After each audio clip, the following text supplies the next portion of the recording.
حضرت سلیمان علیه السلام الله ول ډیر لوی بادشاہي ورکړیو د الله پیغمبر دی او داسې بادشاہي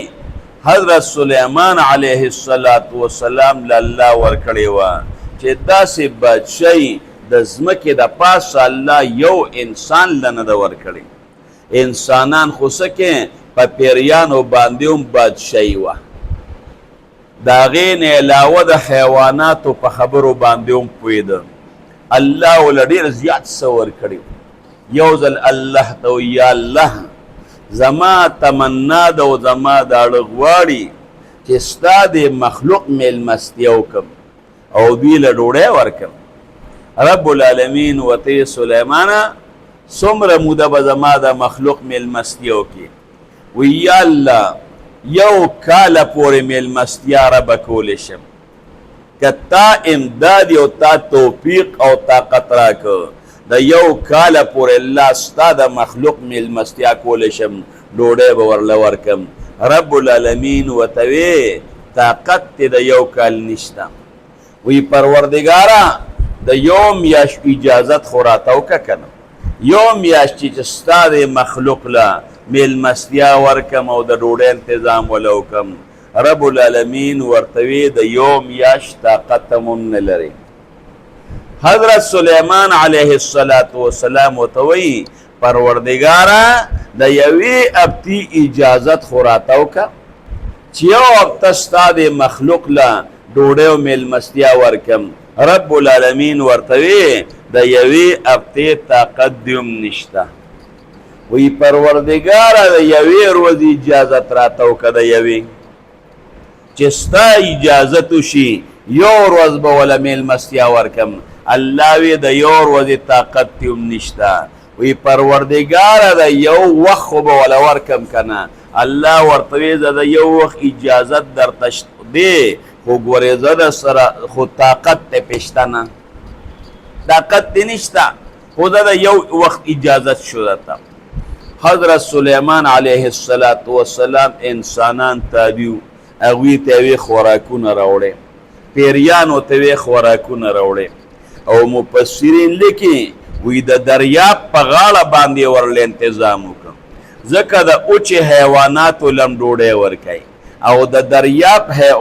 مخلوق لم ډوډۍ ورکوي نو د دریاب په غاړه باندې انتظام وکړه هغې ځای کې اوس لګیا دي پیریان هم خوراکونه راوړي انسانان هم خوراکونه راوړي اوس نور دی شیخ اسقا کېږي هغې را د فریزر او فریجونه ونه او دې دومره له به فریزر او فرج د کم دی نه پیدا کوي اوایې الله د اوریځې الله تابع کړه هغې ځای باندې اوریځ راله اوایې الله تابع کړه یخې هواګانې به هغې خوراکونو کې لګېدې هغه خوراکونه الله د سقا کولو نه بچ کړل په میاشتو باندې پیریان هم لګیا د خوراکونه را جمع کوي انسانان هم لګیا د خوراکونه را جمع کوي د دریاب د لوی دریاب په غاړه په میاشتو باندې خوراکونه را جمع شو ډېر لوی انتظام وشو ډېر لوی سلیمان علیه السلام په تخت سلیمانی ناست دی وزیران هم ورسره ناست دي خوراک را جمع شو ډېر زیات خوراک دی او حضرت سلیمان علیه السلام وایي چې دا هفته کې هم څوک نشي خلاصولی رب العالمین ته وایي د اوچې د مخلوق نه شروع کم که د دریاب د مخلوق نه شروع کم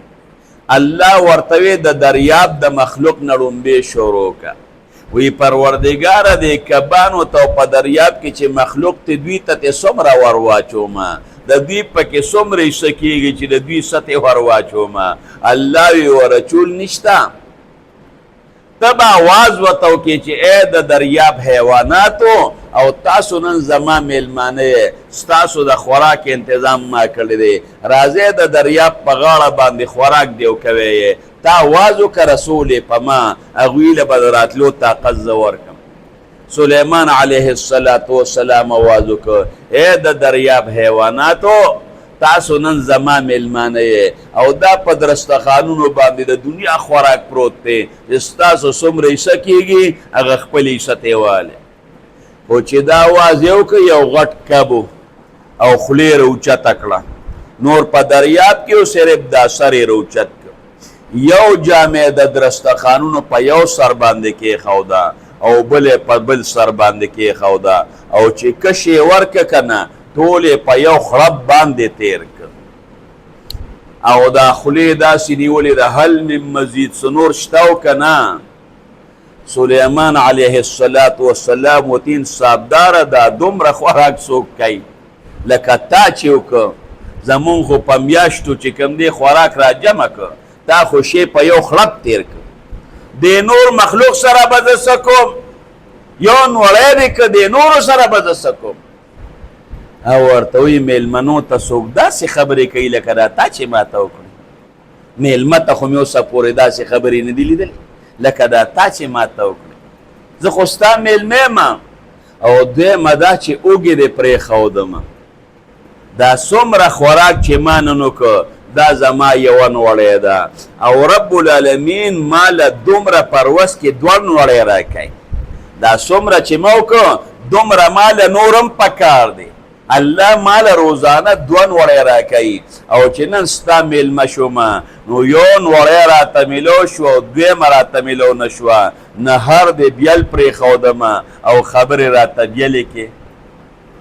حضرت سلیمان علیه السلام الله ته په سجده باندې پریوته یا الله د خپل مخلوق د رزق انتظام الله ته کولی شي الله د دې انتظام بل هیڅ څوک نشي کولی